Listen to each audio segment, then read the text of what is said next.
Okay, let's talk about this WNBA incident that's exploded into a firestorm of race, accountability, and social media drama.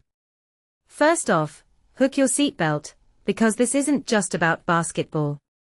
It's about how one split-second decision can expose layers of tension we didn't even realize were there. So here's what happened. DiJonai Carrington of the Chicago Sky hits Sophie Cunningham of the Indiana Fever with a foul so hard it gets called a Flagrant 2, leading to Carrington's ejection, and then things get wild. Now, let's break this down. Cunningham, a white player, is driving for a layup when Carrington, a black player, comes from behind and, wham! Neck, head, violent contact. The replay upgrades it to a Flagrant 2, because the ref sees wind-up, impact, follow-through. But here's where it gets messy. Minutes later, Carrington posts white privilege on social media, tagging the Fever. Instantly, this becomes a racial flashpoint. Cunningham calls the foul intentional. Carrington's post implies, what?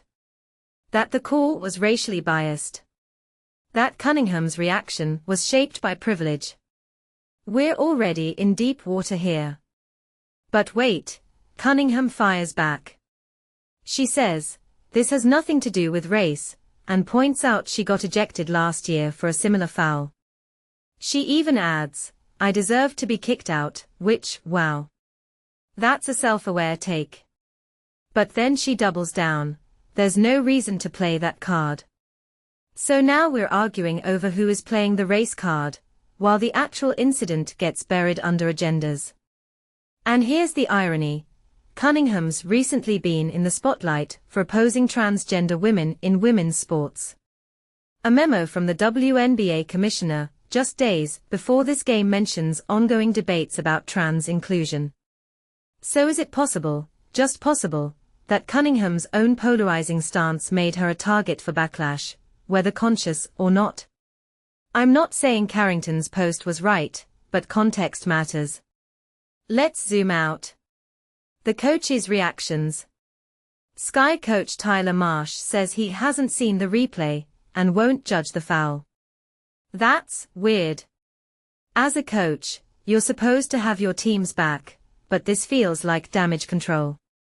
Meanwhile, Fever coach Stephanie White walks a tightrope. It was a hard foul, but not intentional. Translation. We're not here to throw stones. But Cunningham isn't buying it.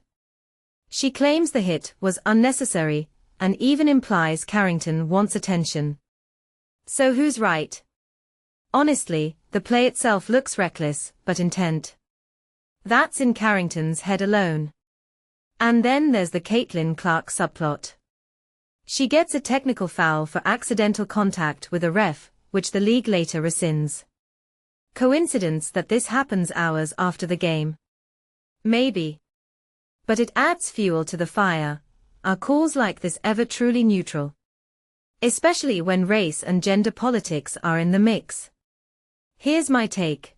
Sports are a microcosm of society. Every bias, every unspoken tension, every cultural war, gets amplified here. Carrington's social media post was reckless, yes, but it also reflects a frustration a lot of people feel, that race does influence how incidents are judged. Cunningham's response, though, is equally telling. She's built a persona of defiance, whether it's fighting back on the court, or doubling down on controversial stances. But when you put yourself in the spotlight, every action gets dissected. So what's the bigger picture? The WNBA isn't just a basketball league anymore, it's a battleground for social issues. Players are activists, coaches are diplomats, and fans are stuck navigating the line between justice and overreaction. And let's be honest, this isn't the last time we'll see an athlete use a platform to call out perceived bias. The real question is whether leagues like the WNBA can, or should, police these conversations without taking sides. What do you think? Was this foul just a rough play, or a symptom of something deeper? Drop your thoughts below. And if you're hungry for more unpacking of sports' biggest debates, smash that subscribe button. We're just getting started.